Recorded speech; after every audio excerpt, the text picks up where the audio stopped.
people. I love it. Thank you so much for balancing out.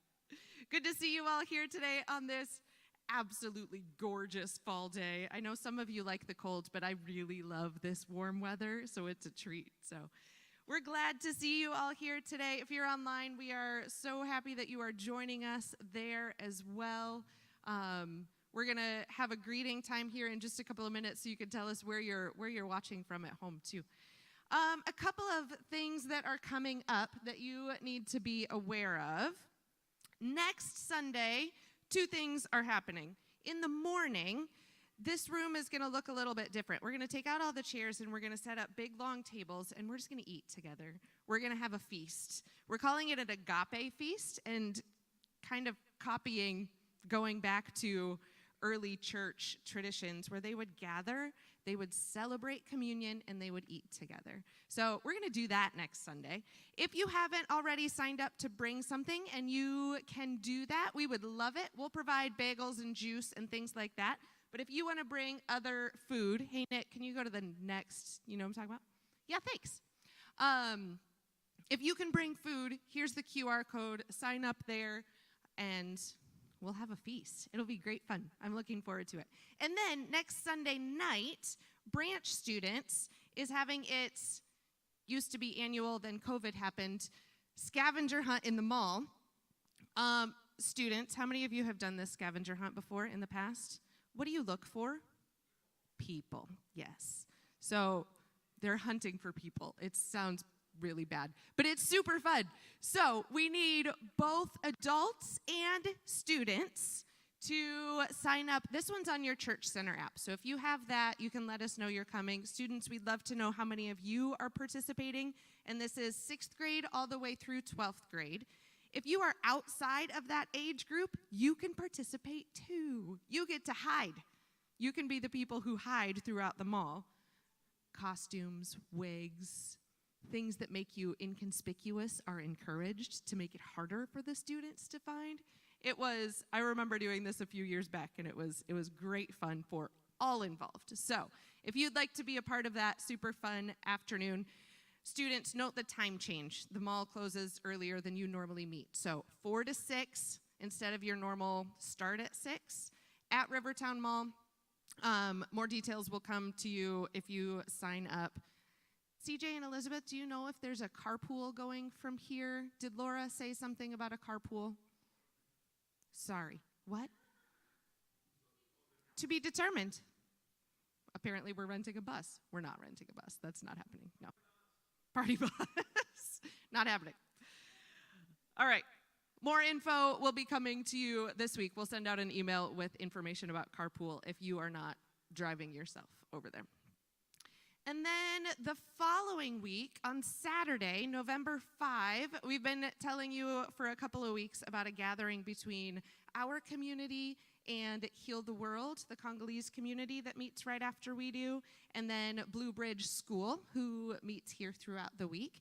We're going to gather together for an hour from 2 to 3 on Saturday, November 5, just to get to know each other and to hear a little bit about each community and to share some snacks and to meet some people so that we know who else is using this space. So it's not just different groups in silos in our building. So we are actually doing things together. So we hope you'll join us for that afternoon if you can make it.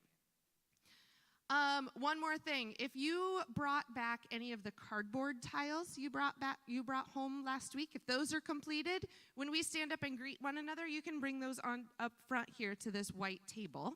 If you don't have them, we would love to have a lot of those back next week. So bring them back, completed or not.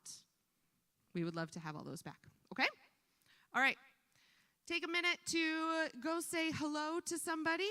If you are online, let us know where you are this morning and where you're joining us from. We'd love to see you in the comments as well. We'll be back here in a minute.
right, friends, I'm going to welcome you or invite you to come back to your seats. If you are a part of the band, you can come on up here. That was really fast. You guys are on it. I love it. Elizabeth just told me for the art group, if you still want to take tiles home, there are some extras up here. So if you don't know what we're talking about, you can come find me. If you want to do an art project at home, you can come find me, or you can talk to Elizabeth or Alyssa. Anybody will tell you what you're doing. Alyssa just heard her name. What? All right. Let's continue our morning here. If you would, stand with me and say these words of a call to worship, and then the band is going to lead us in a song. And as we say every time there's music or anything participatory, these are always invitations. It's not an expectation that you do every single thing we invite you into. You are welcome to do what is meaningful and helpful for you in this moment on this day. Let's speak these words together. Come. Come, knowing that God hears you and sees you.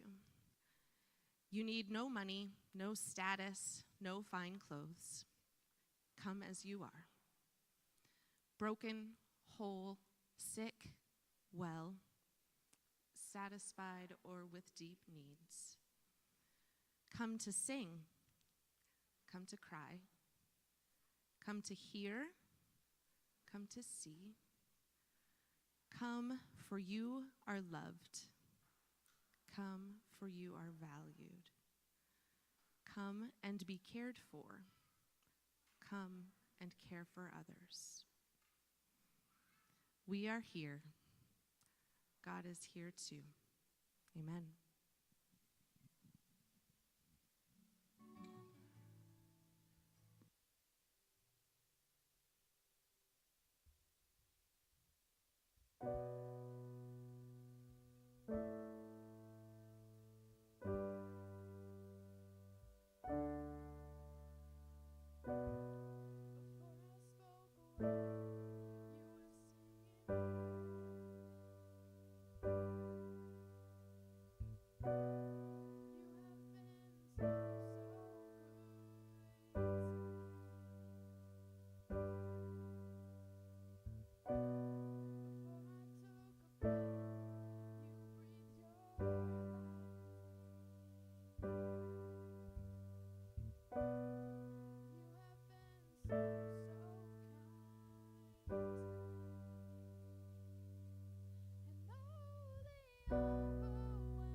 There's no wall you won't kick down, lie you won't tear down, coming after me. There's no shadow you won't light up, mountain you won't climb up, coming after me. There's no wall you won't kick down, lie you won't tear down, coming after me. There's no shadow you won't light up, mountain you won't climb up, coming after me. There's no wall you won't kick down, lie you won't tear down, coming after me. Oh, the overwhelming, never-ending, reckless love of God. And oh, it chases me down, fights till I'm found, leaves the 99. I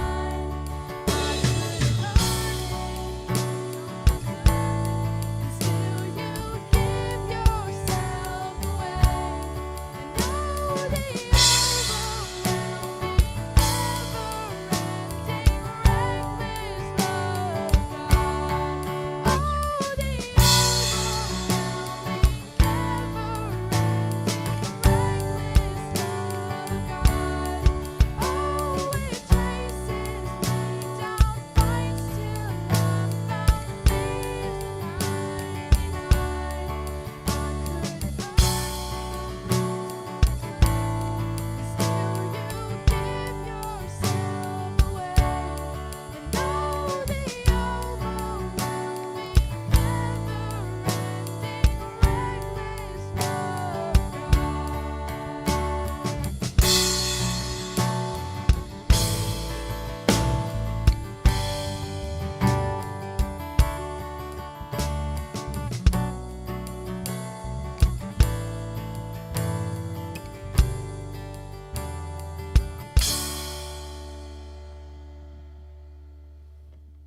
You can have a seat. On most days, we would dismiss kids, but today is family day, so kiddos are staying in the room with us. If you need some stuff to do, there is an art cart in the back. There's also a couple of pictures in the back that you can color. Those are characters that Debbie Hitziger drew for us, for you all to color. So if you happen to color one of those, I would love to see it at the end of worship. Come so I can take a picture of it, would you? That'd be great. There's also a space upstairs for toddlers and babies. Chris Miller has been working really hard on making that a lovely space for our littles. So thank you, Chris, for all of that work. And so if you have a little one who needs a little more space to roam, you can head on up there as well. All right.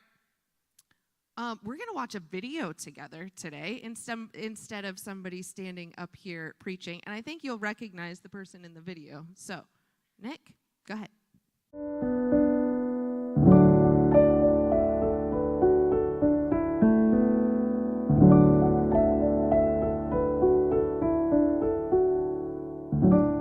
Hey everyone, this is Chris. I don't know if you remember me. Do you remember this guy? Some of you might. Josh, what's your name? You said it. Oh, okay. I'm Josh. This is Josh Viss. Josh was with us. It's been a number of years now, of course, as everything seems to have been. Yes, it was. But Josh was at the branch for a few weeks way back before the pandemic, and is a good friend of mine. If you didn't know, and was a guide when my family had the privilege of coming to Israel and Palestine 5 years ago. Even though our paths had crossed in various ways before then, we didn't really know each other. Nope. And now we do. Now we do. Which is a good thing. It's been a gift to me, this friendship. Same. And we are, well, if you couldn't guess, we're in Israel and on the Sea of Galilee. And we're going to have try to have a little bit of a conversation about power. Something that I think fits into what we've been talking about as the branch. We've been thinking about what it means to shift the way that we see ourselves and the way in which we think about God and about the world, and power is one of those things that we probably need to shift consistently, like over and over again. We need to keep coming back to power and thinking carefully about it. So we're going to try and do that here. Yeah? Let's do it. Okay. So we're on the Sea of Galilee, and there's a story in Matthew 15 that I think is somewhat, it's like a lot of other stories in the Gospels, because power in this story is not front and center necessarily. It's not like the thing that Jesus is teaching about, but it's at play. Because power, I don't know, Josh. I mean, I'm honestly asking. I think it's almost always at play. Yeah. Right? I would say it's really hard to get away from some sort of power differential. And I would say that we're used to almost in some way ordering relationships in relation to some sort of power differential. Maybe friendships have less of that baked in, hopefully, I guess. Hopefully, right? But obviously, like in families, traditionally, it's been patriarch, right? Wife, children. And I don't know, I still grew up that way mostly. I think that paradigm was just beginning to shift probably into my young adulthood or something like that. But even now, there's plenty of people in church environments who think that's a divinely ordained power hierarchy that God intends for all marriages and families. And family is sort of the basic unit of most societies. Yeah. So yeah, it's everywhere. I think so. Yeah. It's an interesting, I think, thing to try and read the Gospels asking those two questions of who has power and how is it being used as one lens through which to read the text. It's not like the only one, of course, or the best, but it's an interesting one, I think, to read the Gospels through. We'll come back to Matthew 15 maybe at the end. But to pivot, as we're here in Israel and in Palestine on this trip, so much of what you do is around the Israeli-Palestinian conflict, which of course has an enormous deal to do with power. And those two questions seem certainly relevant. Who has power and how are they using it, right? And I think that's one of the things you're trying to help people ask on this trip, right? Yeah, and we've reached a point now where multiple organizations are calling what's happening here apartheid, which makes it probably as clear as possible what the power differentials are. Meaning, one, in this case, I guess you would say ethnic group, is in power and has a different set of rules and freedoms from another ethnic group. It's not always quite that clean, but generally speaking, that's what you have. And that includes Israel, Gaza, and the West Bank. And it means Israeli Jews have their own set of rules and power above Palestinians, even Palestinian citizens of Israel. And there's no desire, basically, within Israeli society at this point to change that power dynamic. Here it's a very overt power differential. Right. I mean, once you even could imagine calling it apartheid, and we're definitely at that place, you're talking about something that is a power differential so clearly defined. It's not subtle, right? Whereas in the United States and other countries, you have these power differentials, but they're not like baked into a system, right? They're not baked into a formal legal system, I guess is what I would say. I think an interesting thing that has happened here and is also happening in the United States when it comes to power is that the group that has power, so here that's Jewish Israelis, and in the United States, it has been and continues to be, I would say, white Christians. They want to have their cultural dominance, right? So Israel wants its cultural dominance and political dominance. It has it very formally. In the United States, white Christians want their political and cultural dominance that they've had since the founding of the country. But in both cases, they don't want to assume the responsibility of keeping that cultural dominance, meaning they want to be cast as actually as It's victims, interesting, right? So it's an odd thing, because when you're a victim, there's a sense of innocence then, right? So you get to be guilty of holding power over others, but act as though you're innocent of it somehow, Yep. right? So you cast the other side as dangerous, Terrorists. terrorists. Here in the United States, it's the same sort of Yeah. thing. Dangerous refugees and immigrants are dangerous. We have for years said the same thing about communities, Black and people of color. Those communities said the same things about them. And we're doing it about the LGBTQ community in terms of the influence they'll have over our kids. So we have to get all that stuff out of schools, right? But acting as though the white Christian community in the United States is actually the one being persecuted and victimized, right? while at the same time having and wanting to keep cultural and political Power, dominance. So it's a really interesting game that's played there that I think is somewhat new to the modern context. I mean, I don't think ancient Rome was like trying to be a victim while also ruling a good stretch of the world. I think they were happy to just be like, we're the dominant power here. Deal with it. Deal with it. Yeah, I mean, we won this fair and square.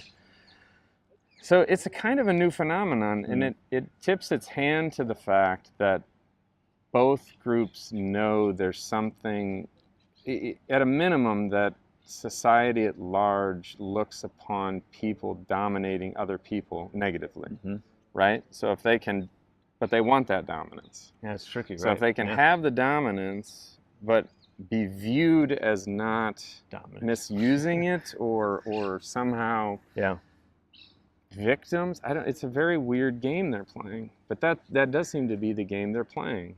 We're victims, so we're innocent, but we clearly want, in the case of Israel, violently, right, with power and with army and police, make sure we have dominance. Yeah.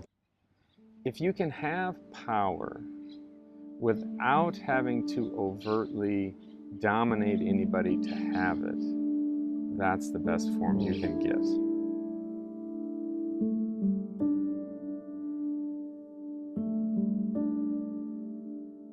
So, power is tricky. We're not sure we're comfortable even with it as a thing because it's so often misused and abused. Is there a way to think about power that could be life-giving, that could build up? Is there a way for us to consider power, so that it is not destructive and harmful and brings other people down? I don't know, but I know that there are other things to order your life by that are life-giving. Things like love, hospitality, generosity, forgiveness, joy. And when I list those off and I sort of briefly think about them, most of them are a kind of relinquishing of power, right? Yeah, I would say the same thing. At its best, I mean, hospitality is making yourself vulnerable to someone, sometimes even a stranger, right? Like if you're hospitable to immigrants and refugees, you're making yourself vulnerable to people you don't know, but you're choosing to make yourself vulnerable for their benefit. Because the truth is, most of the time, those are vulnerable people. So it seems to me like a lot of the things I'm starting to really value imply a kind of giving over of my power over others, which is a risk. Yeah, right? Super. So it's taking risks as opposed to holding power and control in the hopes that you'll never be vulnerable. You'll never have to risk anything. Yeah. I mean, when I think about like my relationships, I think I have power in many of my relationships. There's a power dynamic at play.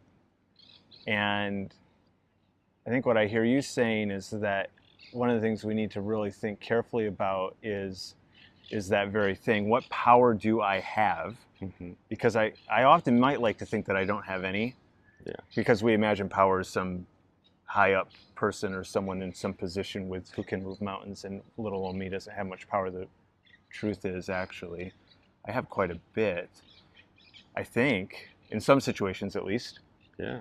And am I using that power, which I think often is just relinquishing it, but maybe it's also leveraging it, or is authority a better word maybe, or my I mean, these words are all kind of tied together. My position, my Mhm.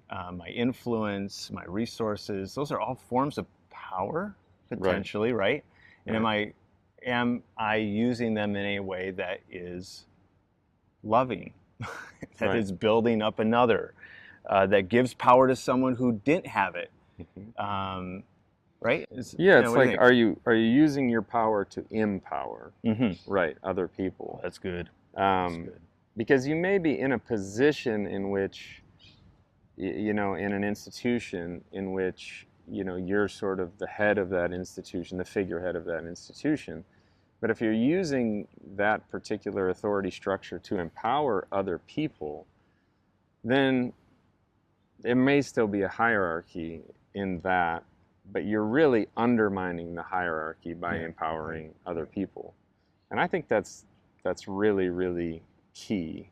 And I think the other thing that I've become more attuned to lately is the fact that people who don't have power, don't have cultural power, don't have political power, don't have economic power, they know so much more than the people who are in power what the system is really like. They know what it's like to forgive.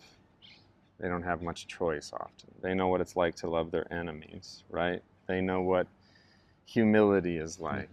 They know how to find joy, right? You were saying that about a lot of the immigrants and refugees you've worked with. And so there's a sense in which when you have power and you hold on to it, there's so many wonderful things about life that are hard for you to even grasp or understand. And so you think you're sort of winning, right? But you're always holding so tightly, right? Holding everything so tightly, so desperate often to keep that power over others, that these other wonderful things like love and joy and forgiveness and hospitality and generosity, they become really difficult for you to access in any way. Yeah, that's good. I mean, you see really powerful people, and it's rare that you see them as also joyful, right? They seem uptight, angry, scared, right? I mean, if you have power, you're constantly thinking about who might be coming That's right, for who's you. coming? Yeah, how do I keep it? How do I keep it? Man, there's just no way to live a full and wonderful life. But it's so tempting. It is so tempting. It's so, so tempting. There's this idea that if you get enough power, you get enough wealth, then everything will be taken care of and you won't be anxious or something or scared. Or it's just not true. No, the opposite. Yeah, it really is the opposite. And I wouldn't say, like, of course, we're not saying we want a bunch of impoverished people. What you want is a system in which people's needs, just their needs are met, their basic needs are met. And we're able to see the goodness that other people have to give us into the world, right? As opposed to, like, how do I get one up over these other folks, right? Pitting groups against other groups. Yep. Yeah. Yeah, as you're talking, I'm thinking again. You said someone who has power and how hard it is for them to have access these things, and I immediately think of a person in a position of great power, president or whatever. Yeah. Okay, fair. Yes, those people certainly do. Someone who's extraordinarily wealthy.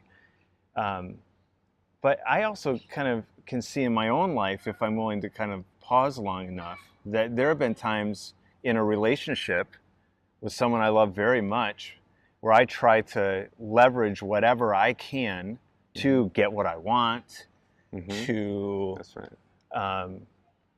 which often means getting them to do what I want them to do, right? I am trying to use what power I can muster. Mm-hmm. And when I don't relinquish that power, and I'm always trying to get a little bit more or keep what I have, Right. that relationship sours, I sour, Yeah. right? I mean, all those things happen to us too, I guess, is what I'm saying. I don't want us to just, I'm not Yeah, saying you that's and me, good. right? Man, that's But a good point. Yeah. I think in relationships, we're always, I won't say always, I won't say it that way. In relationships, we have these moments where where we realize that there's this moment where the person is vulnerable, and what they really need is our help, right, in that moment. But we also feel that temptation to use their vulnerability against them, especially if they've hurt us in some way, right? And so there are all these moments in relationships where you sort of, the better you get as a person, the more you realize, like, well, I may be tempted, or there's something inside me that wants to go this direction in this moment, but that's not really going to help that person because they're suffering kind of in this way, or this is where they're at this moment. And those are I think, the more attuned you can become to those moments where you can say, well, I'm not in, my emotions are not so raised in this particular moment, and maybe I can think about how to do the thing that will make them feel, I guess, empowered or safe, safe with me. So I think those moments are important, yeah. And they happen a lot. they happen a lot, right? Right. That there are these moments that you have in your life that you would describe as powerful, right? But they're moments often of deep love or joy.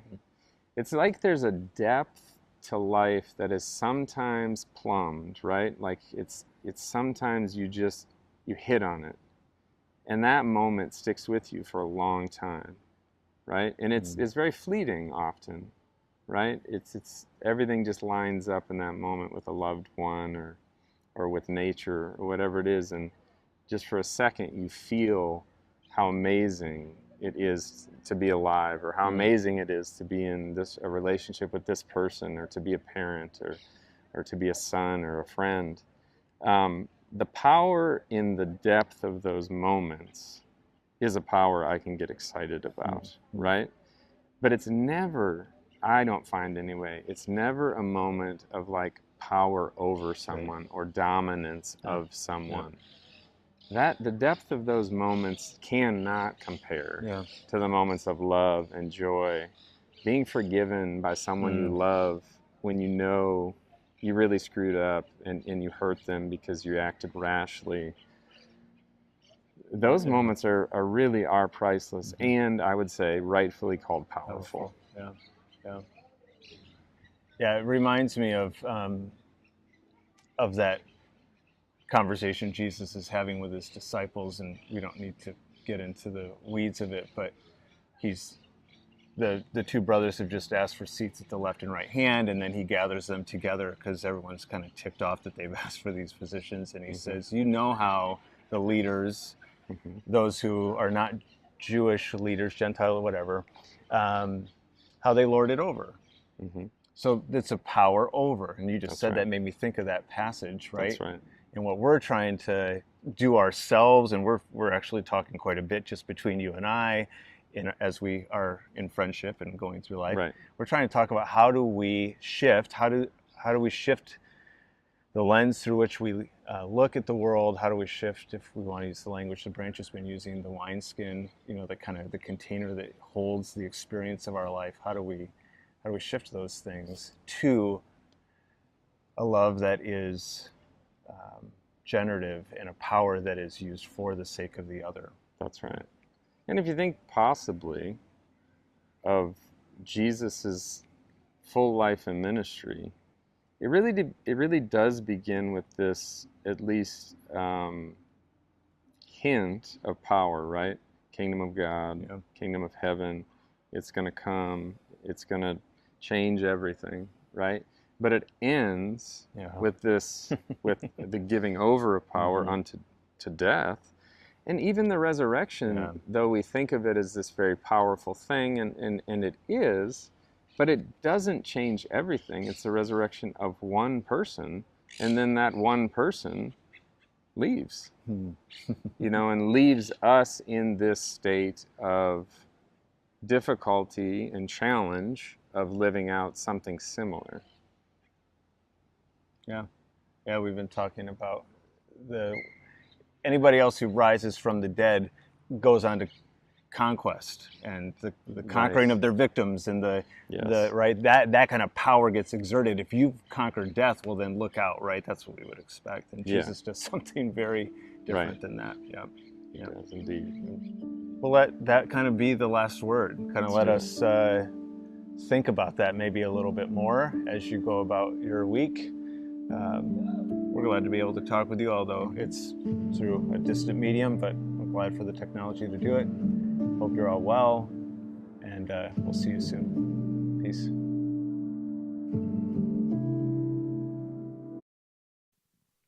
Little different backdrop than we're used to here. What a gift to have those two share with us today. I wonder if in the next couple of moments before we move here into communion, if we could just take a moment to think about some of the ways that we have power or privilege or authority where we are kind of the top of the hierarchy. And maybe what is a way this week even, maybe something small, maybe it's something big, that we can leverage our power for the good of others. So I'm going to invite you into just a couple of minutes of silent reflection. And let's, as we do so, let's ask God to guide our thoughts and our minds in the way that they need to go in. God, we ask that you will open our hearts, open our thoughts to those spaces where we do have power, where we do have authority, and maybe we haven't used them for the good of others. Maybe we haven't used them to empower others. Show us, God, a way that we might be able to do that as we go into the world this week.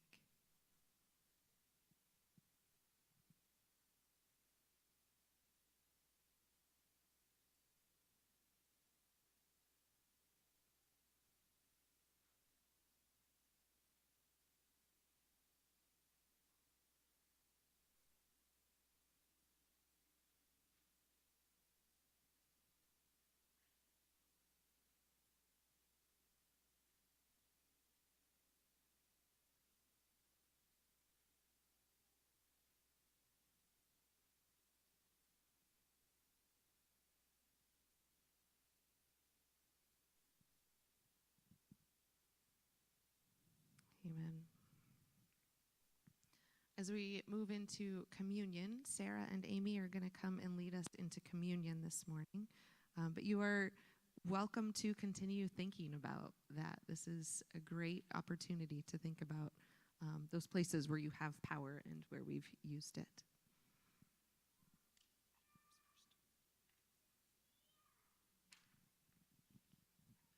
Good morning. We would like to ask for 3 volunteers. You can raise your hand and stay where you are right now, and we'll call you up shortly. Micah, Clarence. Would both of you like to help us? Okay. Paige and Ellie. Awesome. Thank you. So we'll let you know in just a little bit when you can come up. All right, as we prepare to share communion together, we invite you to reflect with us on what this table teaches us about power and love. Before Jesus and his friends shared this meal together, Jesus did the most unexpected thing. He took a towel and a basin of water and washed his disciples' feet. You might remember that Peter was initially unwilling to let Jesus perform such a lowly task, but Jesus was teaching them something about power and love. At the table was Judas, who had colluded with those in power to betray Jesus, Also, there were disciples who fully expected that Jesus the Messiah would seize political power and raise up a military power to destroy their enemies. What we do with the power we have is a question that this meal in Christ asks us. And so as we come to the table today, let us be teachable, let us be humble, let us be curious. Let us be mindful of the power we have, for we all have power. Let us be aware of any power we might be longing for power is cleverly seductive. And let us follow Christ's example, which always calls us to use power for the benefit and sake of the other. If you are here in the building, we invite you to come forward and receive the bread and the cup. There'll be a station in the back and in the front of the room. If you need or prefer a gluten-free option, you will want to come to the station in the front. As you come up, someone will place a piece of bread or gluten-free cracker in your hand, and you can take a small cup of juice and then take both back to your seat. We will eat and drink them together. If you are at home, you can get your bread and cup ready. We'll share both of them together in just a moment. Friends, let us come to the table and receive the gifts of God for the people of God. So I invite the volunteers, if all of us would like to come up here, and then two of us can take them to the back.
so I can face my giants with confidence.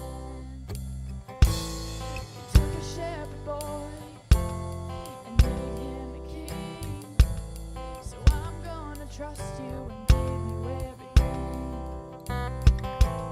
I'll be a conqueror, 'cause you fight for me. I'll be a champion, claiming your victory. So give me faith like Daniel in the lion's den. Give me hope like Moses in the wilderness. Give me a heart like David, Lord, and be my defense, so I can face my giants with confidence.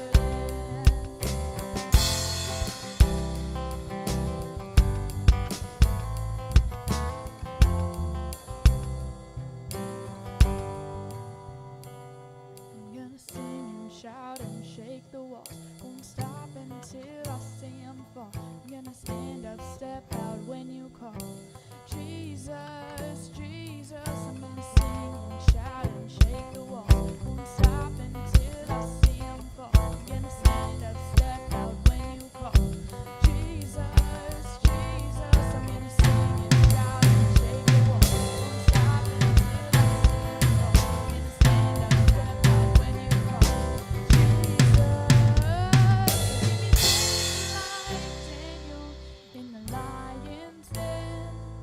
Give me hope like Moses in the wilderness. Give me a heart like David, Lord, and be my defense, so I can face my giants with confidence. So give me faith like Daniel in the lion's den. Give me hope like Moses in the wilderness.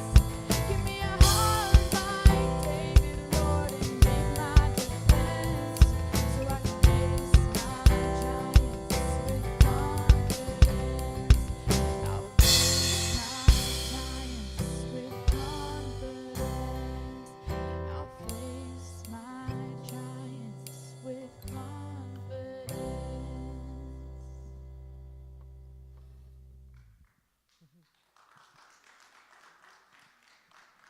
Thank you, students, for leading us so beautifully and so well today. You know, as we were singing that song, there's a couple of lines that almost sound like you're trying to grab for power, but I wonder if instead of thinking of conquering as for ourselves, if we think about that as maybe we're conquering this need for power or the love of power so that things like faith and hope and love can be the things that rule our lives, that help us in our way forward. So thank you for helping us with that song.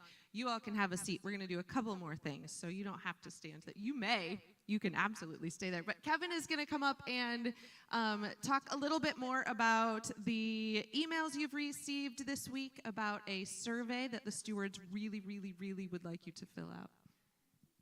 Well, you just gave the announcement. Thanks. I'm done. Yeah, so we're wrapping up 2022. Even though it still feels like summer today, it's going to be next year soon. So stewards are in the middle of planning next year's budget for 2023. You know, if you've read the email, the letter, and the video, or watched the video that Chris sent out, you've heard all this before, but just, you know, some unknowns going into next year and some changes that are happening. You know, one, we're taking on kind of a new role here with this building, where we're kind of like responsible for more things than we have been in the past. And, you know, we had to pay just over $4,000 to have the roof fixed because there's leaks, and had to take that out of our reserve fund, which is awesome that we had a reserve fund, but you know, we might need to refill that a little bit next year, the reserve fund. We also have to kind of evaluate what we're doing here with this building and what other repairs might need to be done and what other expenses we might have, which could mean we will have increase in expenses with some of those things. Also, we've celebrated Teresa graduating from seminary this year, which is awesome. Woo! And, you know, it'd be really awesome to pay her like someone that's graduated from seminary. So the stewards would really love to kind of help increase her salary to where the denomination recommends that it should be. So kind of balancing all those things, it's like, look, we know things are weird in our world, and we all have different experiences that are going on. We're wondering, like, can we increase the budget? Is that smart to do? How much could we, or do we need to keep things the same? Do we need to cut things in other areas? So really just wanting to get feedback. What are we able to do? So if you fill out the survey, there's the QR code. You can even do it now. It takes like 2 minutes. Just let us know, hey, next year I think I could probably give a little bit more, or it's probably going to stay the same, or maybe something changed in your life and you can't give as much as you have given in the past. So just give us some feedback there. That would be awesome. Did I say it all? Question, yes. One per household.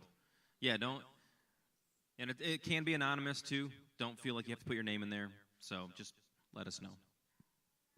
Thanks, Kevin. If you have any questions about any of that, stewards, would you raise your hands, please, so that, look around. If you have questions, those are the people to talk to, okay? Thank you. Thank you for doing that and for helping the stewards create a budget that is feasible and workable for next year. That is important and good work, so thank you very much. All right, we're going to have one more look at Israel and one more quick little, much less serious, the friends who now look alike. Josh and Chris, look I don't know. I know they have the same shaped, very strange. Anyway, one more, fair. Josh actually has hair. You don't see it with his hat on. One more quick minute from them, and then we will have a blessing. There's something else I was going to say, but now I can't remember it. I don't know if it was going to be any good or not. Who can say? Who can say? I don't know. That Yeah. could work. I'm not sure. Yeah, I'm not sure either. Good news. We're going to use any of this? I don't know. Have we done anything usable? Yes, we have. Oh. Blooper reel. Blooper reel.